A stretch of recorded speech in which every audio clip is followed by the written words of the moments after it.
ठीक है, आज से स्टार्ट करेंगे हम लोग यहाँ से राष्ट्रीय आंदोलन, नेशनल मूवमेंट यहाँ से चलेंगे। तो देखो, राष्ट्रीय आंदोलन जो है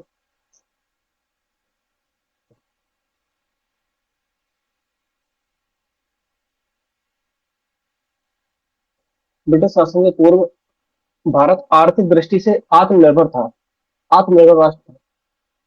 इकोनॉमिकली कंडीशन हम लोगों की ठीक थी, इतनी खराब नहीं थी। किंतु ब्रिटिश शासन की स्थापना और उनकी आर्थिक नीतियों के कारण जो है भारत की स्थिति दयनीय होती चली गई, जिसके कारण भारतीय जनमानस में असंतोष व्याप्त हो गया, जो आंदोलनों के रूप में दिखने लगा। अब हम लोगों ने अभी कल हम लोगों ने डिस्कस किया था कि प्रांतीय रूप से प्रांतों में छोटी छोटी राजनीतिक पार्टियों का गठन हो चुका था। ठीक है, क्योंकि भारतीय जनमानस में जो असंतोष व्याप्त था, उस असंतोष के लिए छोटी छोटी पार्टियों का गठन किया गया, ताकि लोग जुड़े धीरे धीरे उन पार्टियों में। लोगों में जो असंतोष व्याप्त है, उसके लिए जो है एक प्लेटफॉर्म की जरूरत थी, एक मंच की जरूरत थी। ठीक है, लेकिन अखिल भारतीय पार्टी कोई नहीं थी अभी तक। छोटे छोटे प्रांतों स्तर पर काम कर रही थी। लेकिन कांग्रेस पार्टी की जब स्थापना हुई 1885 में, तो आप देखोगे छोटे छोटे स्तर पर जो प्रांतीय पार्टियां थी, उन्होंने कांग्रेस पार्टी को सपोर्ट देना स्टार्ट कर दिया। जैसे इंडियन एसोसिएशन का विलय भी कांग्रेस पार्टी में कर लिया गया था। ठीक है, शुरुआती तौर पे कांग्रेस पार्टी की स्थापना में अंग्रेजों ने काफी सपोर्ट किया था, क्योंकि अंग्रेजों को लग रहा था कि एक ऐसा मंच बना दो जो भारतीयों भारतीयों में क्या चल रहा है, क्या समस्याएं चल रही हैं, वो हमें उन समस्याओं से अवगत कराती रहे, एक संस्था, एक ऐसा मंच। तो कुल मिलाकर जो है कांग्रेस पार्टी जो थी, इस समय जब कांग्रेस पार्टी की जब स्थापना हुई, तो कांग्रेस पार्टी की स्थापना एक तरीके से बहुत सारे लोगों ने आलोचना करी। बहुत सारे लोगों ने ये कहा कि कांग्रेस पार्टी की स्थापना जो है एक सेफ्टी वाल्व की तरह की गई है, अंग्रेजों ने अपने आप को बचाने के लिए की है। क्योंकि भारतीय जनमानस में क्या चल रहा है, ये अंग्रेजों को कैसे पता चलेगा? क्योंकि छोटे छोटे विद्रोह होते रहते थे। 1857 जैसी क्रांति हुई, तो छोटे छोटे विद्रोह होते रहते थे, तो अंग्रेज बड़े परेशान थे कि क्या करें। तो ये बोला जाता है कि कांग्रेस पार्टी की स्थापना जो है अंग्रेजों ने अपने लिए की थी, न कि हमारे लिए। और कहीं ना कहीं ये बात भी सत्य प्रतीत होती है, क्योंकि क्यों वो चाहेंगे कि कांग्रेस पार्टी की स्थापना हो। ठीक है, कुछ फैक्ट है यहाँ देख लो। 28 दिसंबर 1885 को कांग्रेस की स्थापना हुई, स्थान था बम्बई। और एक कॉलेज था गोकुलदास तेजपाल संस्कृत महाविद्यालय। ठीक है, गोकुलदास तेजपाल संस्कृत महाविद्यालय, यहाँ पर इसकी स्थापना हुई थी। संस्थापक थे एओ, अध्यक्ष थे, प्रथम अध्यक्ष बनाए गए थे डब्ल्यू सी बनर्जी को, व्योमेश चंद्र बनर्जी इनका पूरा नाम था। और स्थापना बैठक में लगभग 72 प्रतिनिधियों ने भाग लिया था। पहली बैठक हुई थी तो 72 प्रतिनिधियों ने भाग लिया यहाँ पे। और तत्कालीन जो वायसराय थे उस समय जब इसकी स्थापना की गई थी, तो वायसराय थे लॉर्ड डकरे। ठीक है, शुरुआती तौर पे कांग्रेस पार्टी ने अभी बताया कि अंग्रेजों ने काफी समर्थन किया था, क्योंकि बिना अंग्रेजों के सपोर्ट के कांग्रेस पार्टी की स्थापना तो हो नहीं पाती। ठीक है, तो यहाँ पर अंग्रेजों ने ही सपोर्ट किया था। लेकिन जैसे ही जैसे आप आगे चल के देखोगे, जब अंग्रेजों को ये लगेगा कि कांग्रेस पार्टी जो है, जिस उद्देश्य से उन्होंने कांग्रेस पार्टी का गठन किया था या बनवाई थी, वो पार्टी उनके लिए सही तरीके से काम नहीं कर पा रही है, काम नहीं कर रही है, तब अंग्रेजों ने जो है इसकी आलोचना करना शुरू कर दिया। सबसे पहले शुरुआती तौर पे आप देखोगे, राष्ट्रीय आंदोलन को हम लोग 3 चरणों में बांट कर पढ़ते हैं। जैसे ध्यान से देखना, जैसे राष्ट्रीय आंदोलन राष्ट्रीय आंदोलन में 3 चरण। पहला है उदारवादी चरण, उदारवादी चरण। दूसरा चरण है उग्रवादी चरण। और इसी और उग्रवादी और इसी दौरान जो है एक चरण और चला था, क्रांतिकारी चरण जैसे बोलते हैं। क्रांतिकारी, उग्रवादी क्रांतिकारी दोनों साथ साथ चले थे। और तीसरा था गांधीवादी चरण, क्योंकि इस दौरान गांधी जी एक्टिव हो गए थे काफी भारतीय राजनीति में। तो इस चरण को गांधीवादी चरण बोलते हैं। उदारवादी चरण जो है 1885 से 1905 तक माना जाता है, उदारवादी चरण। और उग्रवादी जो चरण है ये 1905 से 1919 तक मानते हैं। और गांधीवादी चरण जो है वो 1919 से 1947 तक मानते हैं। ठीक है। अब यहाँ पे ध्यान देने वाली बात है कि अलग अलग इन चरणों को चलाया गया है। यहाँ पे इस चरण को उदारवादी चरण बोला गया है, क्यों? क्योंकि इस चरण की जो विचारधारा अलग थी, इस चरण की विचारधारा अलग थी, और इस चरण की विचारधारा अलग थी। तो यहाँ पर विचारधारा में फर्क है, क्योंकि इनके तरीकों में फर्क देखने को मिलेगा। क्योंकि देखो सबका मोटिव एक है, चाहे वो उदारवादी चरण हो, चाहे वो उग्रवादी चरण हो। ठीक है। चाहे वो आपका क्रांतिकारी चरण हो, चाहे वो गांधीवादी चरण हो, सबका मोटिव एक है। इन सबका उद्देश्य क्या था?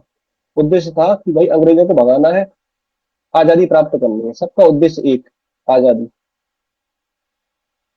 लेकिन तरीके अलग है सबके। उदारवादी चरण के तरीके अलग है, उग्रवादी क्रांतिकारियों के तरीके अलग है, इनका तरीका, गांधी जी का तरीका अलग था। ठीक है। तो उदारवादी चरण में क्या देखने को मिलता है? उदारवादी चरण के जो लोग थे वो किस तरह के लोग थे?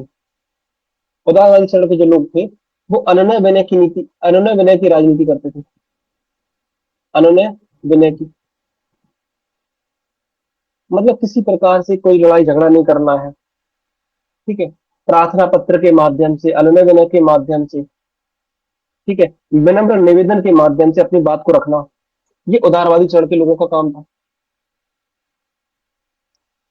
ठीक है। तो इस चरण के जो लोग थे वो इस तरह के लोग थे, इनकी विचारधारा ऐसी थी, इसीलिए इस चरण को उदारवादी चरण बोला गया।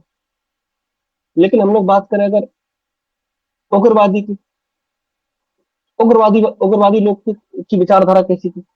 अब यहाँ से उग्र स्वभाव वाले, उग्र नाम ही आ रहा है यहाँ पे, तो उग्र, इनका स्वभाव उग्र था। ये किसी को मारते नहीं थे उग्रवादी लोग, ये सरकार का सक्रिय विरोध किया करते थे। कि अगर इनको कोई बात बुरी लग रही है अंग्रेजों की, या कोई भी नीति बुरी लग रही है, तो सक्रिय विरोध, सक्रिय विरोध करना सरकार का। ठीक है। अब इसमें भी जो मेन मेन लोग हैं, जो मेन लोग आते हैं इसमें, जैसे लाल बाल पाल, आप लोगों ने सुना होगा, लाला लाजपत राय, लाला जी बोलते हैं, लाला लाजपत राय, बाल गंगाधर तिलक। बिपिन चंद्र पाल। ठीक है। बाल गंगाधर तिलक हो गए, बिपिन चंद्र पाल हो गए, ठीक है, अरविंद घोष हो गए, अरविंद घोष हो गए। ठीक है। तो ये कुछ लोग हैं जो आपके उग्रवादी चरण में, जो काफी फेमस नाम है वो मैंने बता दिया आप लोगों को, अरविंद घोष। ठीक है। तो यहाँ पर ये लाल बाल पाल, ये काफी फेमस नेता है जो उग्रवादी चरण में आपको नाम सुनने को मिलेगा। और इसी के साथ क्रांतिकारी चरण चला था। ठीक है। अब उग्रवादी लोगों की नीतियां पता चल गई आप लोगों को कि ये कैसे सक्रिय विरोध किया करते थे सरकार का। धरना प्रदर्शन, नारेबाजी, जिंदाबाद मुर्दाबाद, कौन कर रहे हैं? ये लोग। क्रांतिकारी चरण की बात करते हैं। क्रांतिकारी चरण में जो लोग थे इनकी विचारधारा अलग थी। इनका मानना था कि भाई देश हमारा है। ठीक है। हमें किसी के सामने झुकने की आवश्यकता नहीं है, देश हमारा है और हम इसे ले लेंगे। ठीक है। तरीके अलग है। ठीक है। इनके तरीके क्या है? मार दो, बमों के द्वारा, बंदूकों के द्वारा। कुल मिलाकर यहाँ इनके तरीके आपको अलग देखने को मिल रहे हैं क्रांतिकारी चरण में। ठीक है। और गांधीवादी विचारधारा जब आएगी तो गांधी जी का भाई मूल सिद्धांत क्या? सत्य और अहिंसा। तो सत्य और अहिंसा के माध्यम से काम करना। ठीक है। तो इस तरीके से आपको देखने को मिल रहा है कि राष्ट्रीय आंदोलन को 3 चरणों में यहाँ पे समाप्त किया जाएगा। उदारवादी चरण, उग्रवादी और क्रांतिकारी चरण, और गांधीवादी चरण। ठीक है। सबकी विचारधाराएं आपको अलग देखने को मिल रही है। ठीक है। लेकिन तरीके, सबका उद्देश्य एक ही है कि हमें क्या, अंग्रेजों को यहाँ से निकालना है और हमें आजादी प्राप्त करनी है। ठीक है। और इसी तरीके से आप देखने को मिलेगा कि ये क्या है, एक तरीके से हम कह सकते हैं संवैधानिक तरीके से चीजों की डिमांड करना, हमने अचानक से कुछ नहीं डिमांड करी है। क्योंकि शुरुआती चरण में आप देखोगे, शुरुआती चरण में उदारवादी लोग जो थे वो अंग्रेजों से डिमांड रखेंगे, लेकिन छोटी छोटी डिमांड रखेंगे। क्योंकि भाई ब्रिटिश सरकार बहुत मजबूत सरकार थी उस दौरान, 54 देशों में शासन करने वाली ब्रिटिश सरकार ऐसे थोड़ी झुक जाएगी किसी के सामने। ठीक है, चलो अब देखो यहाँ पे उदारवादी चरण के लोग, संस्थापक सदस्य उदारवाद, यहाँ पर संस्थापक सदस्य कौन कौन थे कांग्रेस पार्टी में? दादा भाई नौरोजी हो गए, फिरोज शाह मेहता हो गए, के टी तेलंग है, वीर राघवाचारी है, सुब्रमण्यम है, ठीक है, आनंद मोहन बोस है, और उमेश चंद्र बोस है, ये सारे लोग थे। बम्बई में प्रांत से 30 सदस्य थे। बम्बई प्रांत से कितने सदस्य थे? 30 सदस्य थे यहाँ पे जो कांग्रेस पार्टी में पार्टिसिपेट जिन्होंने किया है। मद्रास से 21 थे, और उत्तर प्रदेश और अवध से मिलाकर 7 सदस्य थे जो कांग्रेस पार्टी की स्थापना बैठक में शामिल हुए थे। ये याद रखना, उत्तर प्रदेश अवध का जरूर याद रखना कि 7 मेंबर गए थे कांग्रेस पार्टी की स्थापना बैठक में। अब कांग्रेस की स्थापना बैठक स्टार्टिंग में पूना में होनी थी, लेकिन पूना में फैल गया था प्लेग। प्लेग नामक बीमारी फैल गई थी, जिसके कारण जो है इस बैठक को कहां बुलाया गया? बंबई स्थानांतरित कर दिया गया। ठीक है, कांग्रेस का प्रारंभ में नाम भारतीय राष्ट्रीय संघ था, इंडियन नेशनल यूनियन। स्टार्टिंग में नाम था भारतीय राष्ट्रीय संघ, लेकिन बाद में दादा भाई नौरोजी के सुझाव पर इसका नाम बदल दिया, क्या कर दिया? भारतीय राष्ट्रीय कांग्रेस कर दिया गया इसका नाम। ठीक है, अब कांग्रेस पार्टी के उद्देश्य क्या थे? देखो, शुरू शुरू में जब पार्टी बनी है तो हम लोग एकदम से तो डिमांड करने नहीं लगेंगे कि चलो हमें आजाद कर दो। ठीक है, अब कांग्रेस पार्टी की स्थापना में उद्देश्य क्या थे? छोटे छोटे उद्देश्य रखे। भारतीयों को राजनीतिक रूप से शिक्षित करना है, संगठित करना है। तो कमी क्या थी? कमी यही तो थी कि हम लोग राजनीतिक रूप से जागरूक नहीं थे, शिक्षित नहीं थे, संगठित नहीं थे। तो प्रयास ये किया गया कि कांग्रेस पार्टी को बड़ी पार्टी बनाना है तो पहले लोगों को जागरूक करो, शिक्षित करो, संगठित करने का प्रयास करो। भारत के सभी वर्ग और समुदाय को एकत्रित कर उनमें, ठीक है, एकत्रित करके राष्ट्रवाद की भावना उत्पन्न करना। ठीक है, देश में व्याप्त धर्म, वंश या प्रांत संबंधी जो विवाद थे उनको समाप्त करके राष्ट्रीय एकता की भावना का प्रसार करना, ये मोटिव था।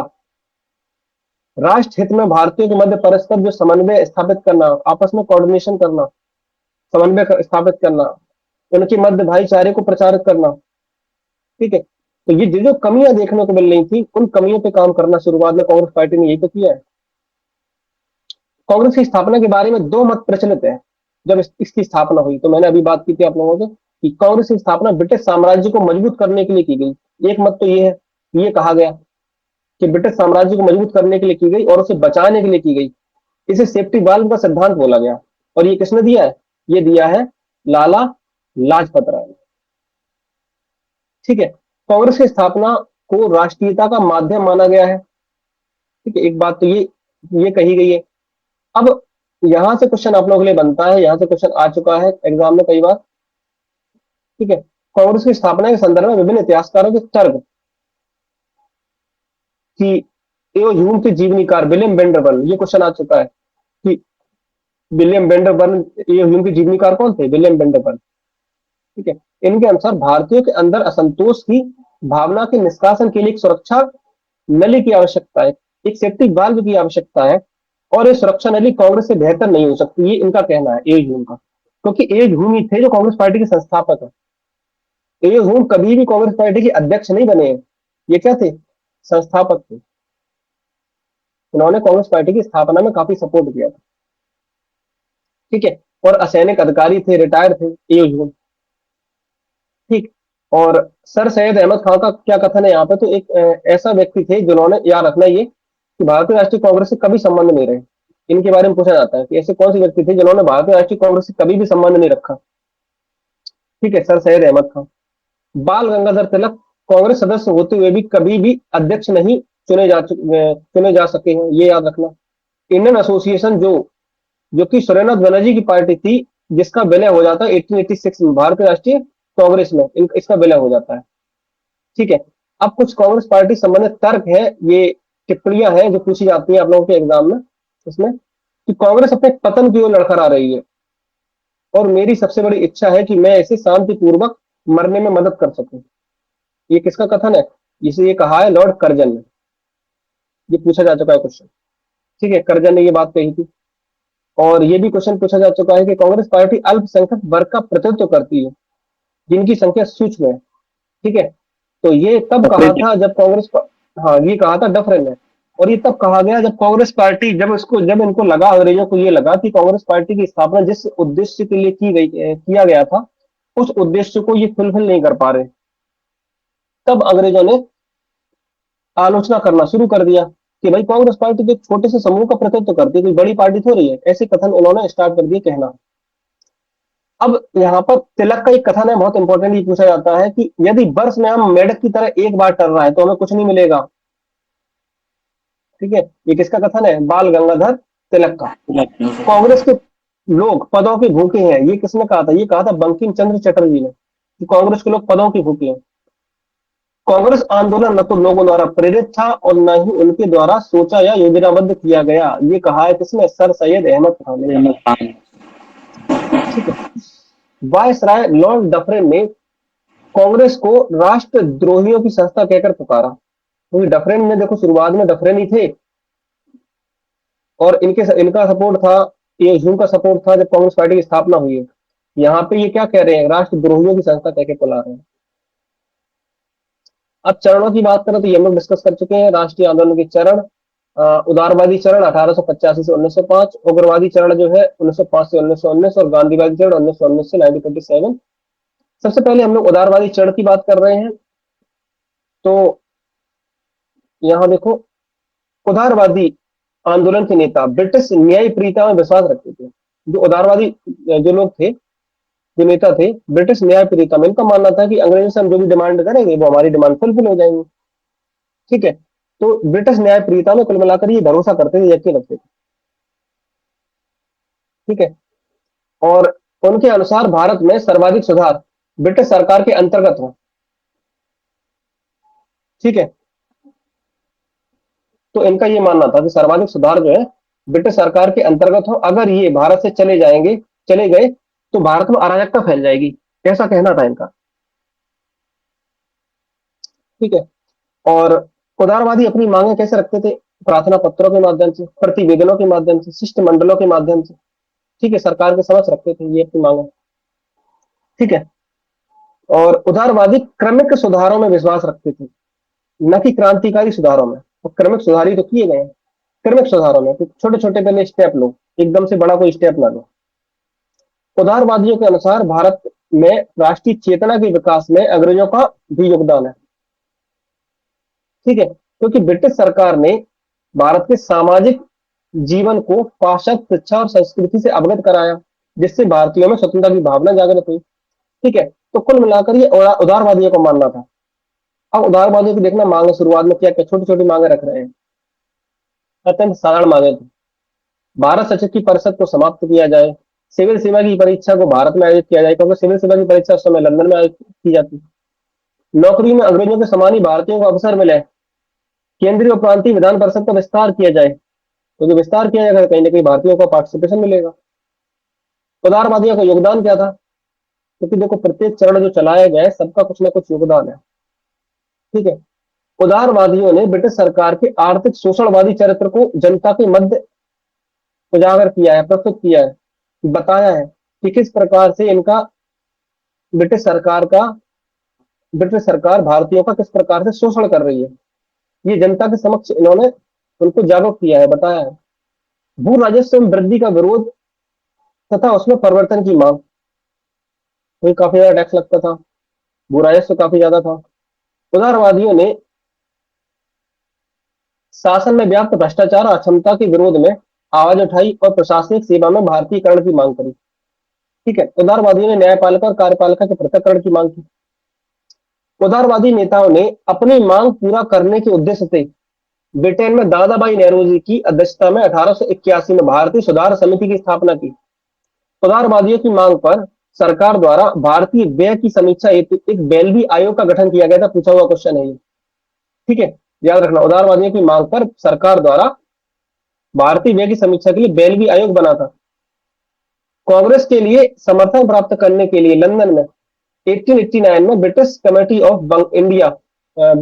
ऑफ इंडिया बनी, जिसका सचिव कौन थे? विलियम डिग्बी थे। ठीक है, ये भी क्वेश्चन आया हुआ है, घटना चक्र में आपको मिलेगा देखने को। इस संस्था ने लंदन में भारतीय मामलों से अंग्रेजों को अवगत कराने के लिए इंडिया नामक पत्रिका भी प्रकाशित की थी। ठीक है, तो ये तो हम लोगों ने बात की थी उदारवादी चरण की। नेक्स्ट बात करते हैं उग्रवादी चरण और क्रांतिकारी चरण भी साथ में चला था तो यहाँ पे। तो सबसे पहले हम लोग उग्रवादी चरण की बात करेंगे। तो उदारवादी नेताओं की अन्य विनय की नीति के बावजूद जब मौलिक रूप से कुछ भी हासिल नहीं हुआ, तो ऑब्वियस सी बात है कि जब जो तरीका हमें जिस तरीके से काम कर रहे हैं उस तरीके से अगर हमें कुछ नहीं हासिल होता है, तो एक नया गुट क्रिएट हो जाएगा। और कांग्रेस के भीतर ही एक नया गुट प्रारंभ हो गया, जो प्रारंभ में उदारवादी नीतियों की आलोचना करता था। यही गुट आगे चलकर उग्रवादी और गर्म दल कहलाया। ठीक है, क्योंकि इनको समझ नहीं आती थी उदारवादियों की बातें, कि उदारवादी बिल्कुल ठीक है जो है जिस नीतियों से ये काम कर रहे थे, इनकी नीतियां इन्हें पसंद नहीं थी। तो उग्रवादियों का एक दल बना। ठीक है, इसी को उग्रवादी या गर्म दल कहलाया। इसमें प्रमुख नेता कौन थे, यहाँ देखो। प्रमुख नेता थे इसमें लाला लाजपत राय, बाल गंगाधर तिलक, बिपिन चंद्र पाल, अरविंद घोष। इन नेताओं ने स्वराज की प्राप्ति को मुख्य लक्ष्य या उद्देश्य बनाया और उद्देश्य बनाया। ठीक है, अब बात करते हैं इसके बाद। अब प्रमुख घटना है यहाँ पर एक बंगाल विभाजन 1905 की। बंगाल विभाजन 1905 घोषणा कब हुई, यहाँ से क्वेश्चन बना है अभी आरओ में, कि घोषणा हुई थी 20 जुलाई 1905 को घोषणा हुई है। ठीक है, विरोध प्रारंभ हुआ था 7 अगस्त 1905, यही डेट पूछी गई थी आपके आरओ एग्जाम में, 7 अगस्त 1905 को, क्योंकि 7 अगस्त 1905 को विरोध हुआ और 7 अगस्त 1905 को ही कलकत्ता के टाउन हॉल में एक विशाल जनसभा बुलाई गई बंगाल विभाजन का विरोध करने के लिए। कलकत्ता में एक विशाल जनसभा का आयोजन किया गया। ठीक है, अब जनसभा बुलाई गई तो पहली बार इस जनसभा में 50,000 लोगों ने पार्टिसिपेट किया, पहली बार। ठीक है, एक बहुत बड़ी बात थी कि उस समय 50,000 लोगों ने कलकत्ता के टाउन हॉल में उस जनसभा में पार्टिसिपेट किया। ठीक है, और जब जनसभा में बुलाई गई तो वहां पर डिसाइड हुआ कि करना क्या है, क्योंकि बंगाल विभाजन कर्जन ने किया है, तो बंगाल विभाजन की अवधि में करेंगे क्या। तो वहीं पर ही कलकत्ता के टाउन हॉल में ही वहीं पर डिसाइड हुआ कि स्वदेशी और बहिष्कार की नीति अपनाई जाएगी। स्वदेशी और बहिष्कार की नीति अपनाई जाएगी। ठीक है, तो कुल मिलाकर अंग्रेजों की जो व्यापारिक हितों को प्रभावित करना था। अब हम स्वदेशी चीजों को अपनाएंगे तो ऑब्वियस सी बात है कि हम लोग विदेशी चीजों का क्या करेंगे, बहिष्कार करेंगे। ठीक है, और बंगाल विभाजन के दौरान आंदोलन चलाया गया था, कौन सा, स्वदेशी और बहिष्कार आंदोलन ही तो चलाया गया। ठीक है, तो यहाँ देखो तत्कालीन समय वायसराय थे कर्जन। कर्जन ने 20 जुलाई 1905 को बंगाल विभाजन की घोषणा करी। ठीक है, इसी घोषणा के विरोध में 7 अगस्त 1905 को कलकत्ता के टाउन हॉल में एक विशाल जनसभा का आयोजन किया गया, जिसमें 50,000 लोगों ने पार्टिसिपेट किया। इसी जनसभा में बंगाल विभाजन के विरोध में स्वदेशी और बहिष्कार आंदोलन चलाने का प्रस्ताव पारित किया गया। ठीक है, और फाइनली 16 अक्टूबर 1905 को बंगाल विभाजन को लागू कर दिया गया। ये 3 डेटें आपको याद रखनी है। ठीक है, और इसी दिन पूरे बंगाल में शोक दिवस के रूप में मनाया गया, पूरे बंगाल में शोक दिवस के रूप में 16 अक्टूबर 1905 को।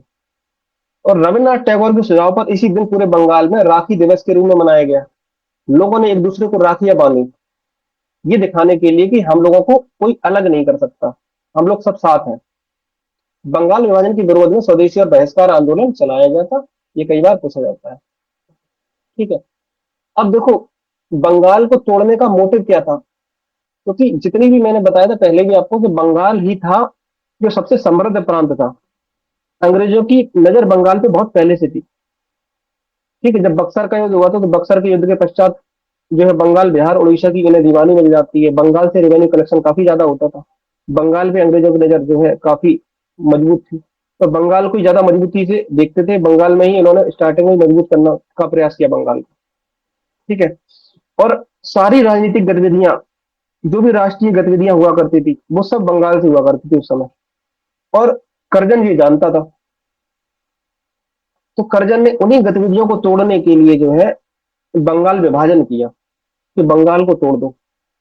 ठीक है, हालांकि उसने ये मोटिव बताया नहीं, उसने क्या बताया, उसने बताया कि हम बंगाल को तोड़ रहे हैं, हम बंगाल को ब्रेक कर रहे हैं, प्रशासनिक आधार पर। उसने आधार बताया कि प्रशासनिक, लेकिन मोटिव क्या था? मोटिव था राजनीतिक, राजनीतिक उद्देश्य था। लेकिन उसने बताया प्रशासनिक, भाई इतना बड़ा बंगाल है और इतने बड़े बंगाल पर अकेले प्रशासन करना संभव नहीं है। ठीक है, लेकिन उसका जो मोटिव था वो राजनीतिक था। वो राष्ट्रीय गतिविधियों को ब्रेक करना चाहता था कि राष्ट्रीय गतिविधियां जो चल रही हैं, क्योंकि बंगाल उस समय राष्ट्रीय चेतना का केंद्र बिंदु हुआ करता था।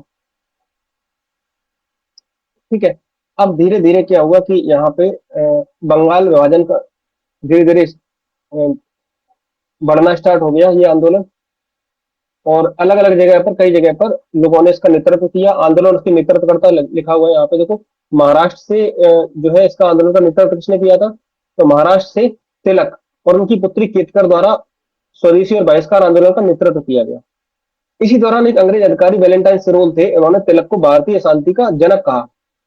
ठीक है, और इसी वजह से यही रीजन बताया जाता है कि बाल गंगाधर तिलक कांग्रेस पार्टी का भी अध्यक्ष नहीं बन पाए, क्योंकि सिरोल ने इनको भारतीय शांति का जनक कह दिया। तो सिरोल के ऊपर जो है मानहानि का केस कर दिया था इन्होंने, तिलक ने, जिसकी वजह से केस लड़ने के लिए लंदन जाना पड़ा इनको। उसी टाइम इनका नाम आया था कि अध्यक्ष बनने के लिए, और ये बन नहीं पाए। ठीक है, दिल्ली से नेतृत्व किसने किया? तो दिल्ली से इस आंदोलन का नेतृत्व करते हैं सर सैयद अहमद खान। ठीक है, मद्रास से कौन करते हैं? चिदम्बरम पिल्ले, सुब्रमण्यम अय्यर, आनंद चार्लू, ये मद्रास से नेतृत्व करते हैं। पंजाब यूपी से कौन करते हैं? अजीत सिंह, लाला लाजपत राय, स्वामी श्रद्धानंद, ये लोग जो थे ये पंजाब से इन्होंने नेतृत्व किया था इस आंदोलन का। स्वदेशी आंदोलन का प्रभाव क्या हुआ? देखो, स्वदेशी आंदोलन का प्रभाव काफी व्यापक रूप से देखने को मिला है। ठीक है, छोटे छोटे स्तर पे लोगों ने पार्टिसिपेट करना स्टार्ट कर दिया। जिस स्तर पर लोग कर सकते थे उन्होंने किया। इस आंदोलन के दौरान स्त्रियों द्वारा विदेशी चूड़ियां पहनने से मना कर दिया, विदेशी वस्तुओं का उपयोग करना बंद कर दिया गया। ठीक है, पुजारियों द्वारा विदेशी चीनी से बने प्रसाद को लेने से मना कर दिया, धोबियों ने विदेशी कपड़े धोने से मना कर दिया। देखो, छोटे छोटे स्तर पे देखने को मिल रहा है कि कैसे लोग इस आंदोलन को बढ़ाने का प्रयास कर रहे हैं, इस आंदोलन में पार्टिसिपेट कर रहे हैं। इस प्रकार इस आंदोलन के दौरान सर्वाधिक सफलता जो मिली है वो विदेशी वस्तुओं के बहिष्कार को मिली है। विदेशी वस्तुओं के बहिष्कार को दी गई, और स्वदेशियों ने भारतीयों में आत्मनिर्भरता और आत्मशक्ति का प्रसार किया। अब ऑब्वियस सी बात है कि जब विदेशी चीजों का बहिष्कार करोगे तो स्वदेशी चीजों को अपनाओगे, तो स्वदेशी उद्योग धंधों का विकास होगा। जो छोटे छोटे उद्योग धंधे जो अंग्रेजों के आने की वजह से हमारे जो उद्योग धंधे थे वो समाप्त हो गए थे, अब दोबारा से उन उद्योग धंधों को स्थापित किया जाने लगा। स्वदेशी चीजों को बढ़ावा मिलने लग गया, स्वदेशी उद्योग धंधे बढ़ने लगे। ठीक है, बंगाल में प्रफुल्ल चंद्र राय ने बंगाल मेडिकल स्टोर्स, मेडिकल स्वदेशी स्टोर की स्थापना की।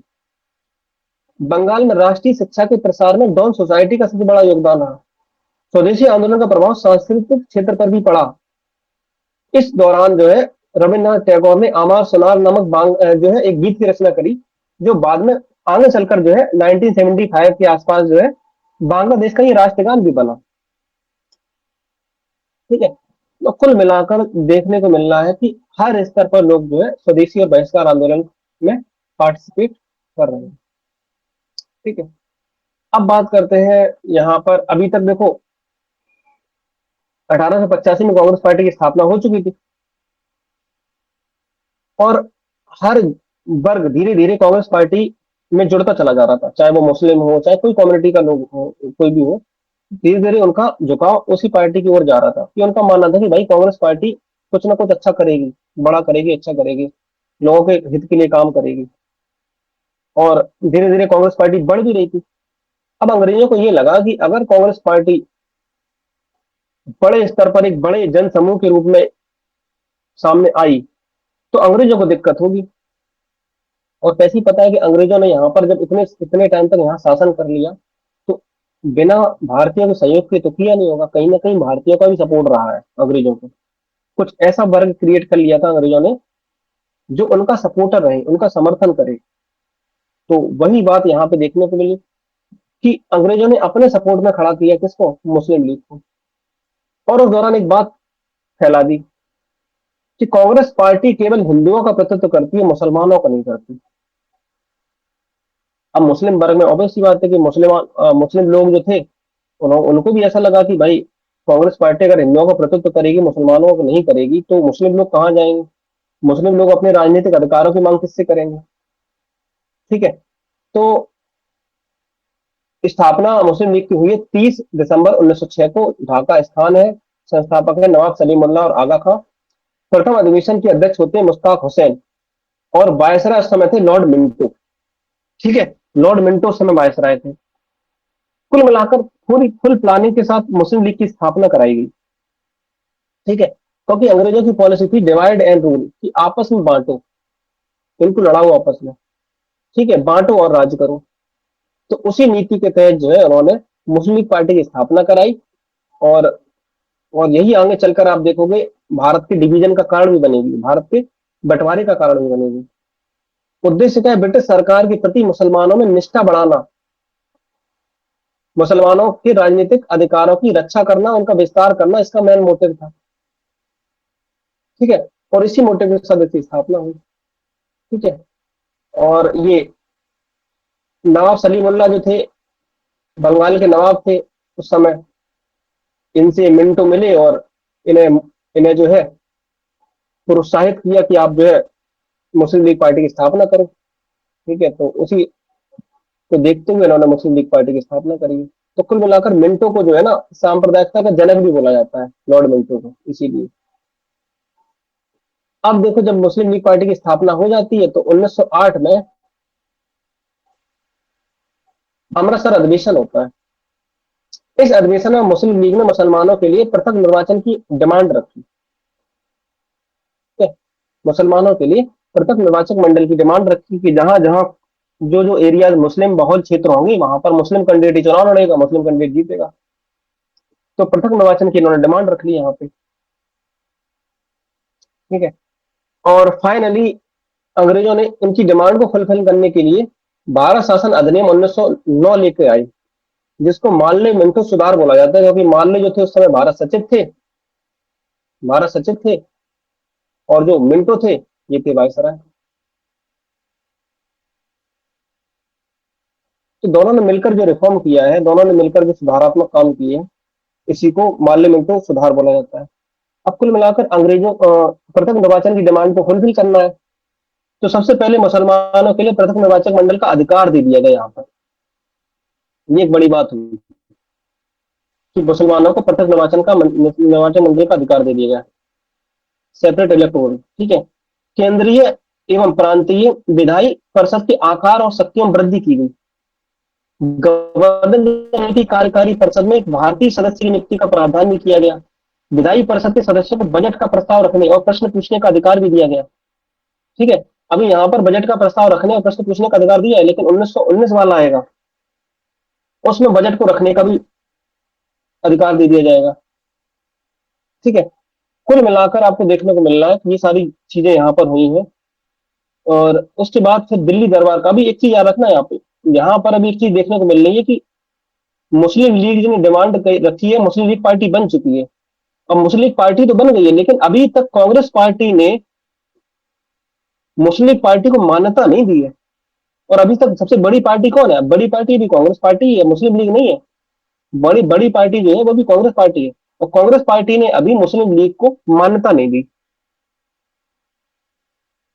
ठीक है, अभी आगे चलकर देखने को मिलेगा कि कैसे इसको मान्यता देते हैं ये।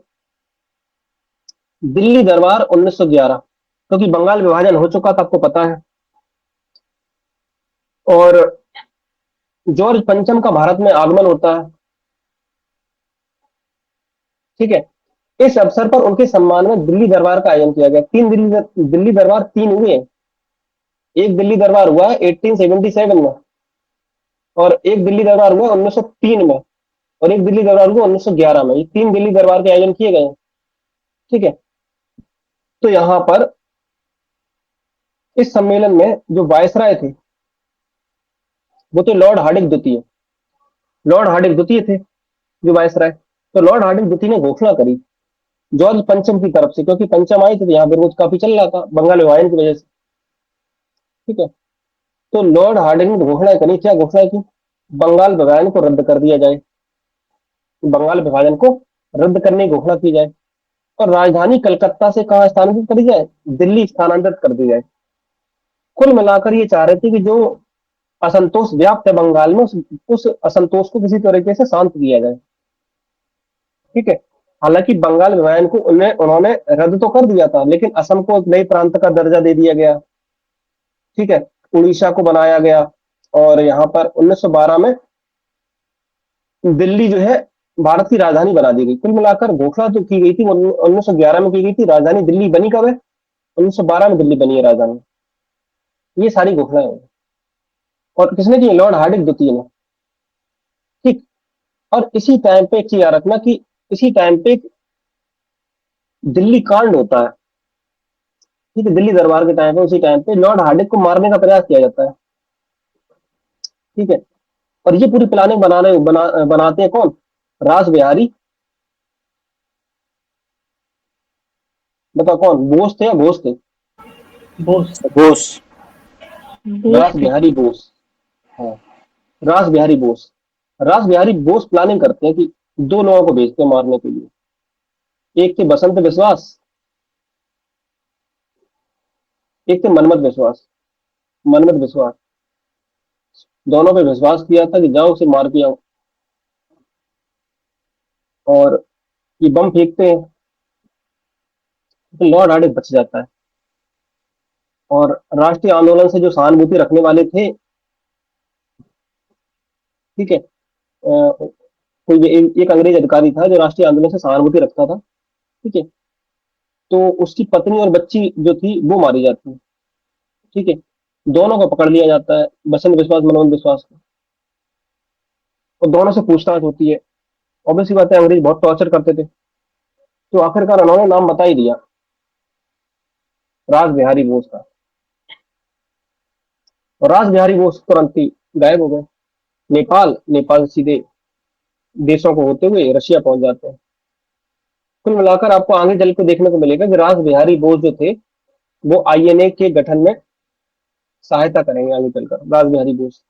ठीक है। यहाँ से निकल जाते हैं। और एक व्यक्ति अभी और, एक नाम और आता है रास बिहारी घोष का। एक घोष अलग है, याद रखना। घोष अलग है और बोस अलग है, दोनों। क्योंकि अब यहाँ बोस है, बोस बोस जा चुके हैं यहाँ से, बोस नहीं है अब यहाँ। ठीक है।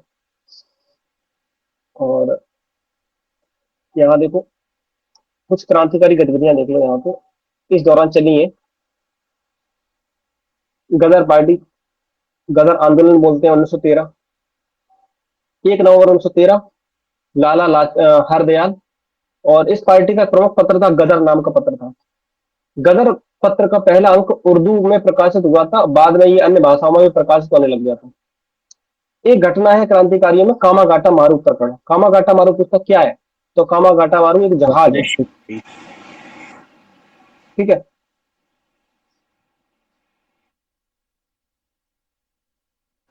तो ये एक शिप है। तो इसको देख लो कि भारतीय मूल के व्यापारी गुरुदत्त सिंह ने कामागाटा मारू नामक जापानी जहाज को किराए पर लिया था, और 376 अंग्रेजों के साथ कनाडा के वैंकूवर की ओर रवाना हुए। जहां वैंकूवर पहुंचने से पूर्व कनाडा सरकार ने प्रवेश पर प्रतिबंध लगा दिया। ब्रिटिश सरकार ने जहाज को कलकत्ता लाने का आदेश दिया, और कलकत्ता पहुंचते ही पुलिस और यात्रियों में झड़प हो जाती है। 18 यात्री मारे जाते हैं और शेष को जेल में डाल दिया जाता है। कुल मिलाकर इंपॉर्टेंट ये है कि कामागाटा मारू पूछ लेता है क्या, और ये इसकी डेट याद रखना है, क्योंकि क्रोनोलॉजी में लगाने को आ जाता है। बाकी ये याद ना रखो कोई दिक्कत नहीं है। लेकिन 1914 में कामागाटू मारू एक घटना हुई थी। ठीक है। नेक्स्ट देखो, अगली घटना है होम रूल लीग आंदोलन 1916। और होम रूल लीग आंदोलन, जो होम रूल आंदोलन जो चलाया गया था, होम का मतलब क्या है? गृह। और रूल का मतलब है शासन, गृह शासन अर्थात स्वशासन।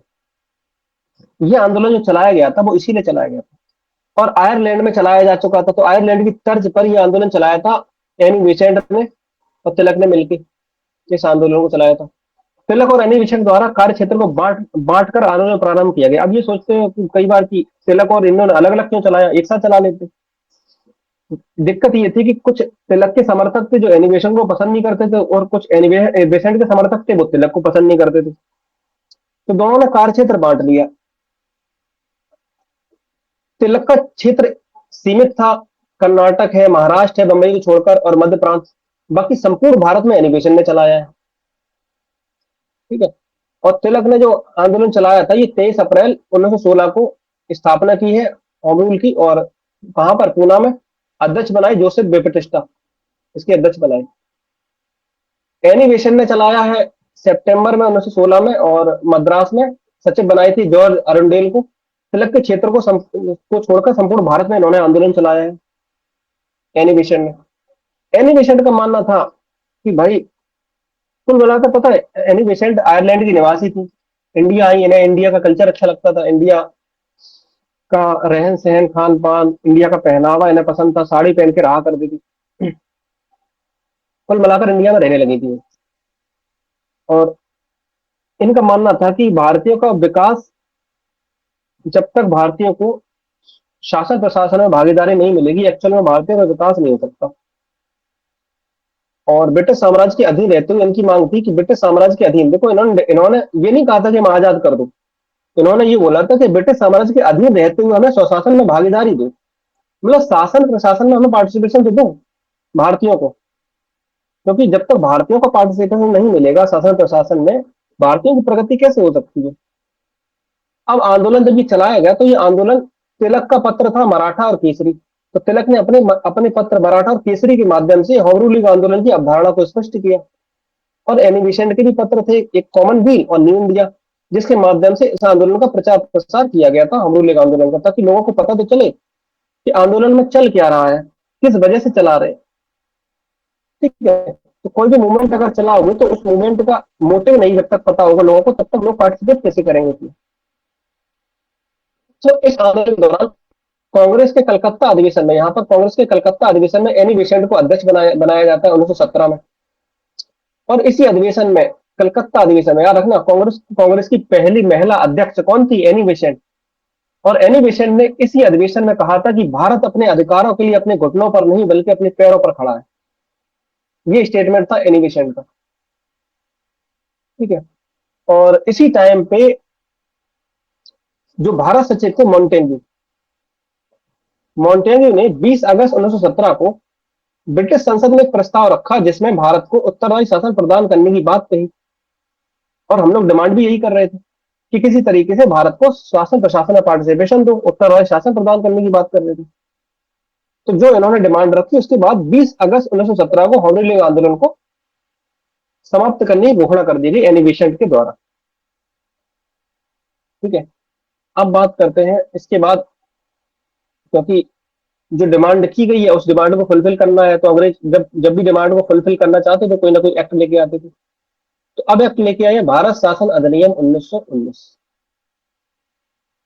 जिसे मॉन्टेग्यू चेम्सफोर्ड सुधार बोला गया। मॉन्टेग्यू जो थे वो भारत सचिव थे, चेम्सफोर्ड थे वायसराय।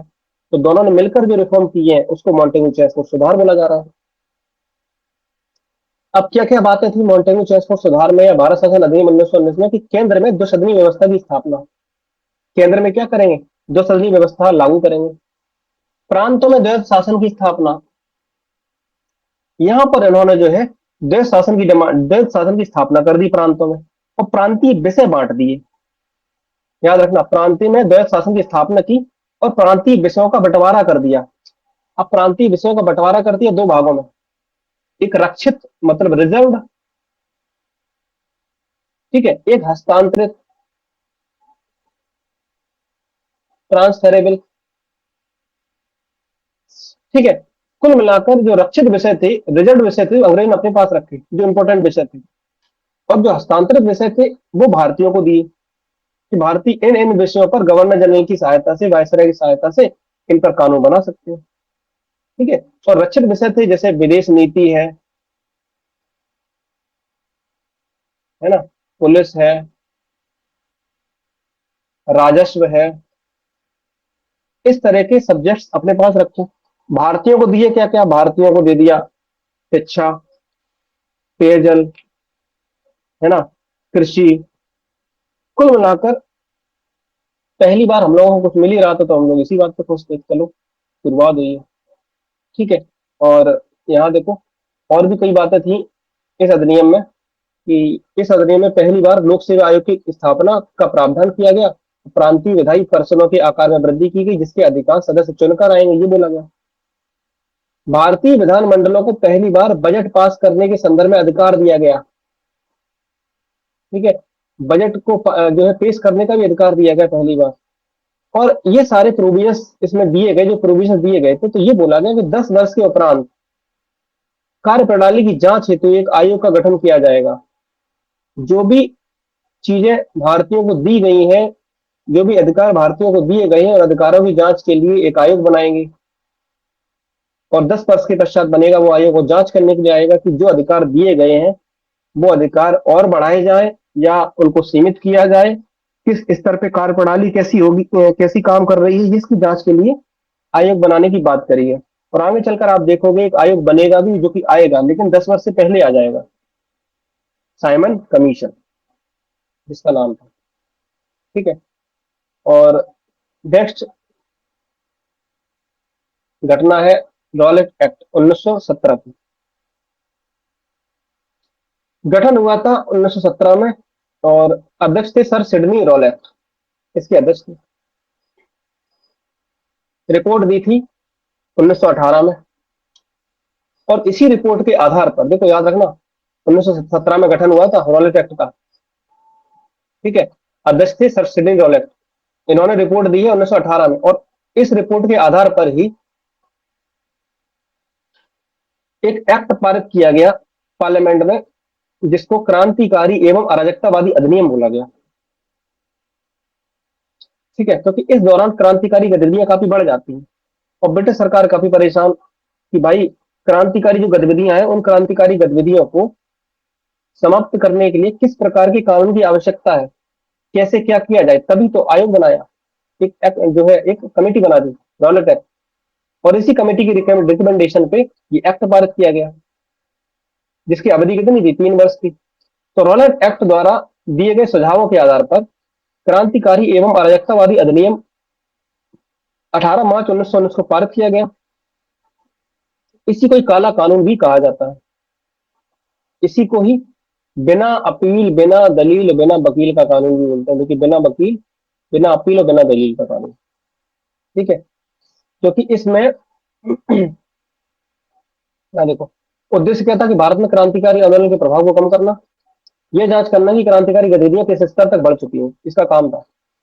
विरोध का कारण क्या था, विरोध का कारण था कि इस कानून के तहत मजिस्ट्रेट को इतने राइट दे दिए गए, मजिस्ट्रेट किसी व्यक्ति को शक के आधार पर गिरफ्तार कर ले और उसे अनियमित काल तक जेल में रखा जा सकता है। ठीक है ना, ये गलत चीज कि किसी व्यक्ति को जो है शक के आधार पर गिरफ्तार कर लो, ठीक है, उसे अनियमित काल तक जेल में रखा जा सकता है। तो अब ऐसी बात है कि इसका दुरुपयोग भी तो हो सकता है कि भाई ऐसे तो किसी भी व्यक्ति को उठा लोगे और उसको उसको खूब पीटा जाएगा, मार पिटाई होगी उसकी, और उसके बाद में छोड़ दो कि हमें शक था, अब दूर हो गया। तो इसका दुरुपयोग काफी ज्यादा हो जाता। और इस कानून को बिना वकील का, बिना अपील का और बिना दलील का, क्योंकि भाई इसमें आप वकील नहीं कर सकते, क्योंकि है इस कानून के तहत ना अपील कर पाओगे, जब अपील ही नहीं कर पाओगे तो दलील कैसी। ठीक है, तो कानून की प्रक्रिया में ये 3 चीजें तो होती हैं, तो वकील करना पड़ता है, तब अपील करते हैं, तब दलील होती है। इसी को बिना अपील, बिना वकील, बिना दलील का कानून बोलते हैं। और इस कानून के विरोध में गांधी जी ने 6 अप्रैल 1919 को देशव्यापी हड़ताल का आयोजन किया, देशव्यापी हड़ताल का आह्वान किया गया। और 8 अप्रैल 1919 को गांधी जी को हरियाणा की, देखो गांधी जी को बुलाया जाता है तो गांधी जी जाते हैं, अमृतसर जाने का प्रयास करते हैं, लेकिन हरियाणा के पलवल नामक स्टेशन पे गांधी जी को गिरफ्तार कर लिया जाता है, और उन्हें पंजाब जाने वाली, और उन्हें पंजाब जाने से रोक दिया जाता है। उन्हें वापस बंबई की ट्रेन में बैठा दिया जाता है, वापस बंबई भेज दिया जाता है। ठीक है, और 9 अप्रैल की घटना है कि 9 अप्रैल को 1919 को पंजाब के 2 फेमस नेता थे, एक सैफुद्दीन किचलू और डॉक्टर सत्यपाल, इनको भी गिरफ्तार कर लिया जाता है। ठीक है, अब यहां पर इसके विरोध में जनता ने शांतिपूर्वक जुलूस निकाला, जनता विरोध कर रही थी। पुलिस ने जुलूस को आगे बढ़ने से रोका, इसी संघर्ष में पुलिस ने गोली चला दी, जिसमें 2 लोग मारे गए। परिणाम स्वरूप उग्र भीड़ ने सरकारी इमारतों में आग लगा दी, जिसमें 5 अंग्रेज मारे गए। और ऑब्वियसली बात है कि यहाँ पर उस समय जो पंजाब का गवर्नर जनरल था, वो ओ डायर था, उसने अमृत शहर का प्रशासन सैन्य अधिकारी आर डायर को सौंप दिया कि प्रशासन आर डायर संभालेंगे। ठीक है, और पूरे अमृत शहर में लगा दिया क्या, धारा 144, जिसे बोलते नहीं कि चारों इकट्ठे नहीं हो सकते कहीं पर भी। ठीक है। लेकिन होता क्या है कि 13 अप्रैल 1919 का टाइम था, बैसाखी का दिन था, शाम का समय था। जलियांवाला बाग में एक जनसभा बुलाई गई। जलियांवाला बाग में जब सारे लोग इकट्ठे हुए, तो जलियांवाला बाग आप देखोगे तो वहां पे एक ही एंट्री है, एक ही एग्जिट गेट है।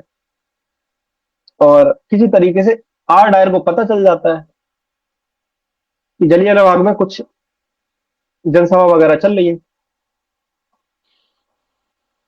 तो जो आर डायर था वो सेना लेके पहुंच जाता है। ठीक है। और आर डायर जो है 2-3 मिनट का टाइम देता है उस मैदान को खाली करने के लिए। अब चूंकि वहां पे विरोध चल रहा होता है रॉलेट एक्ट का, या उनके जो साथी थे, जो दो नेता थे, सैफुद्दीन किचलू और जो सत्यपाल थे, उनको गिरफ्तार कर लिया जाता है, तो इसका विरोध कर रहे होते हैं। और ऑब्वियस सी बात है कि लोगों में जोश भरा होता है, इतनी सारी भीड़ है, और जोश भरी बातें चल रही हैं कि अंग्रेजों को भगा देंगे यहाँ से, हम लोग सब मिलके काम करेंगे। तो ऑब्वियस सी बात है कि आर डायर की जो चेतावनी थी उसको उन्होंने सीरियस लिया नहीं। 2-3 मिनट को जो टाइम दिया था निकलने के लिए, तो आर डायर ने ऑर्डर दिया कि गोलियां तब तक चलाओ जब तक समाप्त नहीं हो जाती। तो जिसकी वजह से जो है, अब देखो यहाँ पे लिखा हुआ है कि गिरफ्तारी का विरोध कर रहे थे वहां पे। ठीक है। और 2-3 मिनट का टाइम देते हैं, जिसके पश्चात गोली चलाने का वो आदेश दे देता है। सेना सेना तब तक गोलियां चलाती जब तक समाप्त ना हो गई। ठीक है। तो वहां पे कुछ कुछ बहुत सारी औरतें थी जो अपने छोटे छोटे बच्चों के लिए हुई थी, उसने ये भी नहीं देखा। और बहुत एक तरीके से बहुत बड़ा नरसंहार था, बहुत लोग मारे गए थे वहां पे। ठीक है। वहां पे बोला जाता है कि वहां पे कुआं भी है जिसपे लोग कूदने का प्रयास किए थे अपनी जान बचाने के लिए। तो अब ऑब्वियसली बात है कि जब एक के ऊपर एक लोग कूदेगा तो बचने की संभावना कहाँ रहेगी। लेकिन लेकिन लोग जो है अपने आप को बचाने के लिए कुछ ना कुछ तो करेंगे। और सरकारी रिपोर्ट के अनुसार जो है 379 लोग मारे गए। ये सरकारी रिपोर्ट, और भी सी बात है सरकारी रिपोर्ट में सही डाटा कहाँ दिखते हैं मोस्टली। ठीक है। और 1200 लोग घायल हुए हैं। तो ये जलियांवाला बाग हत्याकांड की जो न्यूज थी ये बताया इसमें गया। ठीक है। और पहली बात, अब जब ये घटना, 1 महीने तक तो ये घटना पता ही नहीं थी इंडिया में किसी को। 1 महीने तक तो ये बिल्कुल हाइड करके रखा गया था, इसको छुपा के रखा गया, पता नहीं था किसी को। अब ऑब्वियस सी बात है इतनी बड़ी घटना छुपेगी तो नहीं। एक समय बाद जब ये घटना ओपन हुई तो पूरे भारत में एक रोष व्याप्त हो गया, पूरे भारत में लोगों में बहुत ज्यादा रोष देखने को मिला। ठीक है। कई सारे लोगों ने प्रतिक्रियाएं दी, बड़े बड़े लोगों ने, नेताओं ने जो है, जो अंग्रेजों की जो कार्यकारी परिषद थी उससे इस्तीफा दे दिया। देखो यहाँ कि हत्याकांड के विरोध में रविन्द्रनाथ टैगोर को जो नाइट हुड की उपाधि दी गई थी, उस उपाधि को उन्होंने त्याग दिया।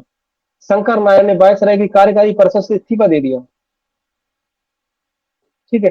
कई सारे बड़े बड़े स्टेटमेंट दिए गए जो है कांग्रेस पार्टी के नेताओं द्वारा। ठीक है। सरकार पर इतना दबाव पड़ रहा था, बहुत ज्यादा दबाव पड़ रहा था, तो सरकार ने दबाव के परिणाम स्वरूप कमेटी बना दी। और दो कमेटियां देखने को मिलेंगी, एक अंग्रेजों की, एक भारतीयों की। तो एक कमेटी बनी हंटर कमेटी, जो अंग्रेजों ने बनाई थी जांच के लिए।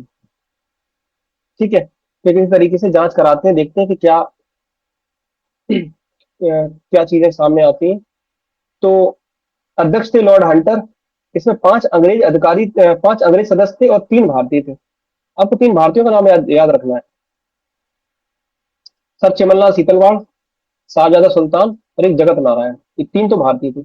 बाकी और अंग्रेज जो थे वो थे Lord Hunter, justice Ruskin, W F rice, ठीक है, सर जॉर्ज बैरो, थॉमस स्मिथ। ठीक है। तो ये अंग्रेज थे। और यहाँ पर हंटर कमेटी की रिपोर्ट आती है। अब हंटर कमेटी की रिपोर्ट आती है तो इस रिपोर्ट में जनरल डायर को निर्दोष बताया गया कि जनरल डायर ने जो भी कुछ किया है वो ब्रिटिश सरकार की रक्षा के लिए किया है, ब्रिटिश सरकार के हित में किया है। कुल मिलाकर जनरल डायर की नौकरी जाती है। बाकी उसको निर्दोष बता के इसको छोड़ दिया जाता है। ठीक है। अब इसके बाद तहकीकात कमेटी होती है, तहकीकात कमेटी बनती है। ठीक है। और अध्यक्ष थे मदन मोहन मालवीय। अन्य सदस्य थे महात्मा गांधी और मोतीलाल नेहरू। अब्बास तैयबी, चित्तरंजन दास हैं, प्रफुल्ल जयकर थे, ये सारे लोग थे तहकीकात कमेटी में। अब तहकीकात कमेटी ने अपनी रिपोर्ट दी और रिपोर्ट में दोषियों के खिलाफ कार्रवाई करने के लिए कहा, तो मृतकों के परिवारों को मुआवजा देने की मांग करी। ये तहकीकात कमेटी की रिपोर्ट थी। इस पर ब्रिटिश सरकार ने कोई भी ध्यान दिया नहीं, जिसके परिणाम स्वरूप गांधी जी ने असहयोग आंदोलन चलाने की घोषणा की। तो यहां से निकल के आता है कौन सा आंदोलन? असहयोग आंदोलन। ठीक है। तो ये इसके आगे, ये हम लोग सारे इसके क्वेश्चन करेंगे, इसके बाद आगे बढ़ेंगे। तो अभी ये क्लास यहीं तक रखते हैं, इसके बाद मिलते हैं नेक्स्ट क्लास में। Thank you.